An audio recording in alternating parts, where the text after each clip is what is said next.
Next बेटा, explain the importance of coordination.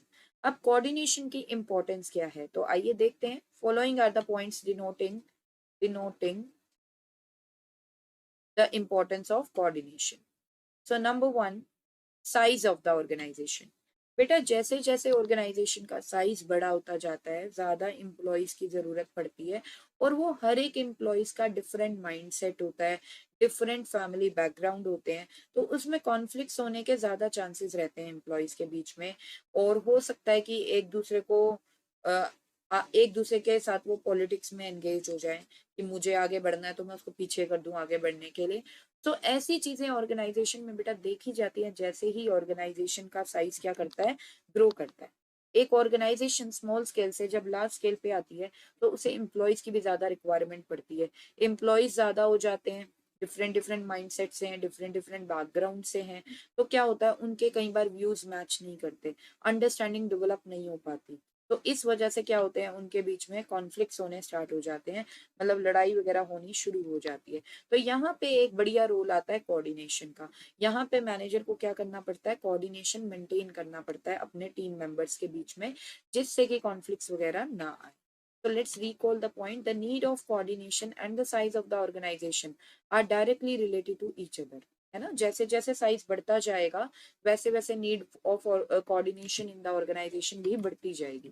Directly related का मतलब ये है कि जैसे जैसे साइज ऑफ ऑर्गेनाइजेशन ग्रो करता जाएगा वैसे वैसे नीड ऑफ कोऑर्डिनेशन भी क्या होती जाएगी, इंक्रीज होती जाएगी बेटा उस पर्टिकुलर ऑर्गेनाइजेशन में। So as large organization means large number of activities and employees, thus involves more chances of queries and conflicts. Right, यही मैंने आपको बताया कि जैसे जैसे ऑर्गेनाइजेशन लार्ज होती है, साइज बढ़ता है ऑर्गेनाइजेशन का, तो उसके अंदर बेटा एक्टिविटीज भी बढ़ जाती हैं, एम्प्लॉयज भी बढ़ जाते हैं। अब जिसकी वजह से चांसेस ऑफ कॉन्फ्लिक्ट्स क्या हो जाते हैं, हाई हो जाते हैं। So the need of coordination raises, तो यहाँ पे फिर कोऑर्डिनेशन की नीड अराइज हो जाती है ऑर्गेनाइजेशन में। नेक्स्ट बेटा, फंक्शनल डिफरेंशिएशन। अब ये फंक्शनल डिफरेंशिएशन क्या होता है, और you can say functional differentiation departmentation. Functional departmentation, इसका क्या मतलब है? इसका मतलब बेटा ये है कि जैसे आपको पता है कि कंपनी में बेटा बहुत सी एक्टिविटीज होती हैं। कुछ परचेज ऑफ रॉ मटेरियल से रिलेटेड एक्टिविटीज हैं, कुछ प्रोडक्शन से रिलेटेड एक्टिविटीज हैं, कुछ सेल्स से रिलेटेड एक्टिविटीज हैं, है ना। तो इन एक्टिविटीज को ना एक एक डिपार्टमेंट में डाल दिया जाता है, एक एक डिपार्टमेंट में डाल दिया जाता है।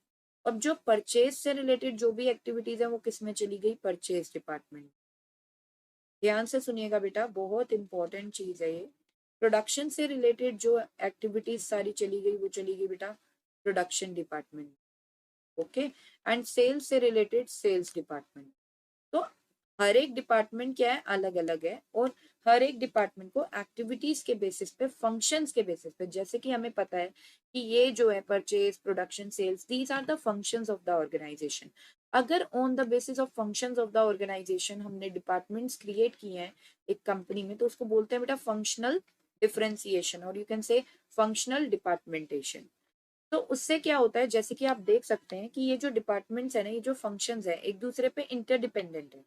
कैसे डिपेंडेंट है बेटा, ये डिपेंडेंट है कि परचेज से रिलेटेड जो भी जैसे परचेज डिपार्टमेंट का काम क्या है, रॉ मटेरियल को परचेज करना। अब प्रोडक्शन डिपार्टमेंट तभी प्रोडक्शन कर पाएगा ना जब रॉ मटेरियल ठीक टाइम पे अवेलेबल होंगे। सो प्रोडक्शन डिपार्टमेंट का काम किस पे डिपेंड कर गया, परचेज डिपार्टमेंट पे कर गया ना बेटा। अब प्रोडक्शन डिपार्टमेंट प्रोडक्शन करेगा और सेल्स डिपार्टमेंट का काम किस पे डिपेंड है, प्रोडक्शन डिपार्टमेंट पे। प्रोडक्शन डिपार्टमेंट जब तक प्रोडक्शन नहीं करेगा ठीक से, तो आगे सेल्स डिपार्टमेंट सेल क्या करेगा, राइट। तो आप देखिए ये सारी जो डिपार्टमेंट्स है, ये सारे जो फंक्शंस हैं एक दूसरे पे क्या है, इंटरडिपेंडेंट है। और बेटा जहां हम किसी और पे डिपेंडेंट हो तो वहां पर तो कोऑर्डिनेशन मेंटेन करना एक, ये समझ लो, नेसेसिटी ही है अगर आपको ग्रो करना है तो।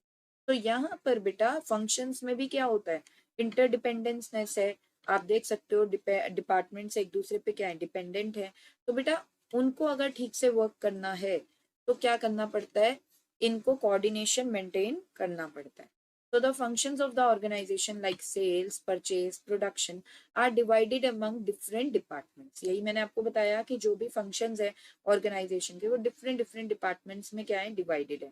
The activities of the departments are interlinked and interdependent. और इन डिपार्टमेंट्स की जो एक्टिविटीज हैं वो क्या होती हैं, इंटरलिंक्ड भी होती हैं और इंटरडिपेंडेंट, एक दूसरे पे डिपेंड भी होती हैं। So coordination is needed among different department, इसीलिए डिफरेंट डिफरेंट डिपार्टमेंट्स में कोऑर्डिनेशन की नीड है।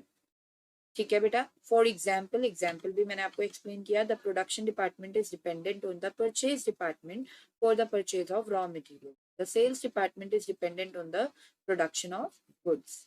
नेक्स्ट बेटा अब हम बात करेंगे स्पेशलाइजेशन। स्पेशलाइजेशन का मतलब है कि जैसे बेटा जैसे जैसे ऑर्गेनाइजेशन ग्रो होती जाती है तो वो स्पेशलिस्ट को हायर करना शुरू कर देती है, और नंबर ऑफ स्पेशलिस्ट भी क्या होते जाते हैं, इंक्रीज होते जाते हैं।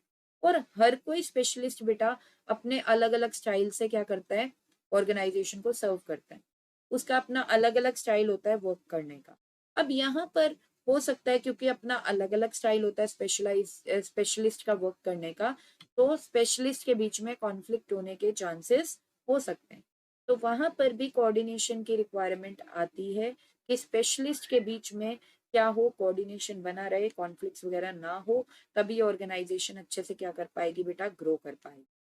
सो there is a need of specialist to run the activities of the company. Specialist की जरूरत पड़ती है बेटा कंपनीज में, ताकि कंपनीज की एक्टिविटीज स्मूथली चलती रहे, कंपनीज की activities. The need of coordination and the number of specialist work in their own way, it will lead to confusion and chaos in the organisation. अब क्या होता है, ये सारे के सारे स्पेशलिस्ट बेटा इनका अपना एक अलग स्टाइल है वर्क करने का, अपना यूनिक यूनिक स्टाइल होता है, जिसकी वजह से कंफ्यूजन हो सकती है, काइसनेस हो सकती है। तो to avoid that confusion, coordination होना बहुत ज्यादा जरूरी है स्पेशलिस्ट के बीच में। So there is a need to coordinate the activity of specialists in order to avoid confusion and chaos in the organization. Next बेटा, survival of organisation and profit earning. बेटा यहाँ पे जितने भी लोग मेरे साथ लाइव जुड़े हुए हैं, मैं प्लीज आपको बोलना चाहती हूँ, अगर आपको कोई भी डाउट है you can ask in the chat box, और अगर आपको समझ आ रहा है तो आप वो भी रिस्पॉन्स मुझे चैट बॉक्स में करिए please. Survival of organisation and profit earning, एक कंपनी को अगर सर्वाइव करना है for a long period of time तो उसके अंदर कोऑर्डिनेशन होना बहुत जरूरी है, और प्रॉफिट अर्न करना है तो वो तो फिर कोऑर्डिनेशन होना बहुत ही ज्यादा जरूरी है, क्योंकि बेटा ऑर्गेनाइजेशन का गोल बहुत बड़ा गोल होता है, और वो तभी अचीव हो सकता है जब टीम स्पिरिट हो सब में। ठीक है, तो टीम स्पिरिट तभी होगी जब कोऑर्डिनेशन होगा। तो coordination is needed among the employees and activities of the organization in order to avoid the confusion and chaos in the organization, and it will lead to successful running of the organizational activities। जब कोई confusion नहीं होगी, जब कोई chaosness नहीं होगा, तो क्या होगा, सक्सेसफुल रनिंग होगी ऑर्गेनाइजेशन की, ऑर्गेनाइजेशन बहुत अच्छे से रन करेगी। ऑर्गेनाइजेशन बहुत अच्छे से रन करेगी तो जिससे क्या होगा, हायर प्रॉफिट्स होंगे and the organization will be able to survive for a long period of time. Okay, next importance में आप ये भी बता देंगे, एसेंस ऑफ मैनेजमेंट, ये तो फीचर में भी आया, इंपॉर्टेंस में भी आया, राइट, और अलग से भी टॉपिक है। तो कोऑर्डिनेशन हमें पता है कि हर एक मैनेजर को चाहिए, whether he is working at lower level, top level और मिडिल लेवल। मोर ओवर हर एक फंक्शन ऑफ मैनेजमेंट को परफॉर्म करने के लिए हमें क्या चाहिए, कोऑर्डिनेशन चाहिए। तो आइए बेटा रिकॉल करते हैं इस पॉइंट को, coordination is needed to perform every function of management and coordination is required at every level of management, top level, middle level, lower level.